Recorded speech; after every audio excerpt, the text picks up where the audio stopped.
एक दिन बुद्ध अपने शिष्यों के साथ बैठे थे। उसके एक शिष्य ने उससे पूछा, हे बुद्धिमान, हम अपने क्रोध पर नियंत्रण कैसे कर सकते हैं? बुद्ध ने कहा, मैं तुम्हें एक कहानी सुनाता हूं। इस कहानी को सुनकर आप सीखेंगे अपने क्रोध पर नियंत्रण कैसे रखें। शायद कहानी कुछ इस तरह है। एक बार की बात है, एक गांव में एक बहुत झगड़ालू औरत रहती थी। वह छोटी छोटी बातों पर बहुत गुस्सा हो जाती थी और इस्तेमाल किया जाता था, गुस्से में बहुत गंदी बातें बोलती है। जब उसका गुस्सा शांत हुआ, वह याद रखती थी कि उसने क्या कहा था। अपने स्वभाव के कारण उसका पूरा परिवार परेशान था और उनके घर में हमेशा झगड़े का माहौल रहता है। एक दिन एक साधु उस महिला के घर आया। भिक्षा मांगो। महिला ने साधु को अपनी समस्या बताई और कहा, हे बुद्धिमान व्यक्ति, मुझे बहुत खेद है। मैं आसानी से क्रोधित हो जाता हूं और मैं कोशिश करने पर भी अपने गुस्से पर काबू नहीं रख पाता। मुझे कुछ बताओ समाधान, जिसके द्वारा मैं अपने क्रोध पर नियंत्रण रख सकता हूं। आशी ने अपने थैले से एक छोटी बोतल निकाली और उसे दे दी। कहा कि गुस्से की यही दवा है। जब भी मिले गुस्सा आए तो इस दवा की 4 बूंदें जीभ पर डाल लें और इसे 10 मिनट तक मुंह में रखें। इस दौरान अपना मुंह न खोलें, अन्यथा दवा असर करेगी, इसका कोई असर नहीं होगा। यह कहकर साधु वहां से चला गया। महिला ने साधु की सलाह के अनुसार दवा का प्रयोग किया।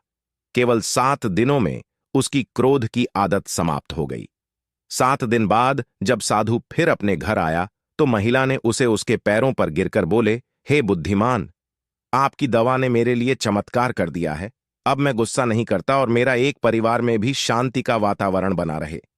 यह सुनकर आर्शेवर ने मुस्कुराए और बोले, बेटी, वहां उस बोतल में कोई दवा नहीं थी। वास्तव में उसमें केवल पानी भरा हुआ था। आपने अपने गुस्से पर काबू पाया है इस दवा से नहीं, लेकिन चुप रहकर। कहानी सुनाने के बाद बुद्ध कहते हैं कि क्रोध इसे केवल मौन रहकर ही नियंत्रित किया जा सकता है। जब कोई व्यक्ति क्रोधित होता है, वह अपशब्द बोलता है जो विवाद को जन्म देता है। इसलिए क्रोध का एकमात्र इलाज है मौन। जब भी आपको गुस्सा आए, चुप रहें और इससे आप कई समस्याओं से बच जाएंगे। बुद्ध की शिक्षा है कि जब भी तुम्हें क्रोध आए, शांत रहें और समस्याओं से बचें। एक बार की बात है, एक छोटे से गांव में एक लड़का रहता था। वह बहुत गुस्सैल स्वभाव का था। वह छोटी छोटी बातों पर बहुत जल्दी क्रोधित हो जाता था और गुस्से में वह अपने दोस्तों और परिवार के सदस्यों को बुरी बातें कहना। उसकी इस आदत से सभी परेशान थे। उसकी यह आदत देखकर उसके पिता ने सोचा कि उसे कुछ सिखाओ। एक दिन उसके पिता ने उसे एक थैला दिया जिसमें बहुत सारी कीलें थीं। पिता ने कहा कि जब भी तुम्हें गुस्सा आता है, तुम हथौड़ा मारते हो। इनमें से एक कील पीछे की लकड़ी के ढेर में ठोंक दी गई। लड़के ने अपने पिता की बात मानी। एक दिन उसने बाढ़ में 37 कीलें ठोंक दीं, क्योंकि वह कई बार क्रोधित हुआ।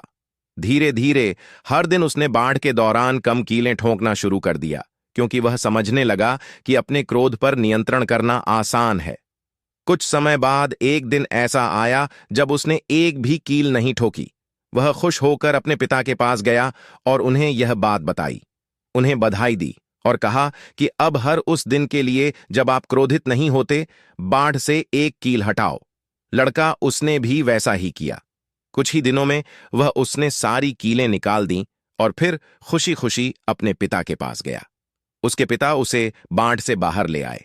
वह मुझे अपने करीब ले गया और कहा, बेटा, तुमने अच्छा काम किया, लेकिन अब बाढ़ को देखो, उसमें इतने सारे छेद हैं। यह बाढ़ पहले जैसी कभी नहीं हो सकती। जब आप गुस्से में कुछ कहते हैं, वे शब्द भी इन कीलों के समान हैं। ये शब्द किसी के दिल में घाव छोड़ जाते हैं और वह घाव हमेशा के लिए रह सकता है, जैसे कि यह बाढ़ का गड्ढा। लड़के को अपनी गलती का एहसास हुआ और वादा किया कि अब से वह क्रोध में कुछ नहीं कहेगा और सदैव शांत रहने की कोशिश की। अगर आपको कहानी पसंद आई तो वीडियो को शेयर और लाइक करें, और अगर आप हमारे चैनल पर आए हैं तो चैनल की सदस्यता लें। आपकी एक सदस्यता हमारा उत्साह बढ़ता है। आपके लिए ऐसे अच्छे और प्रेरक वीडियो लाता रहता हूं। हमारे साथ रहना। आप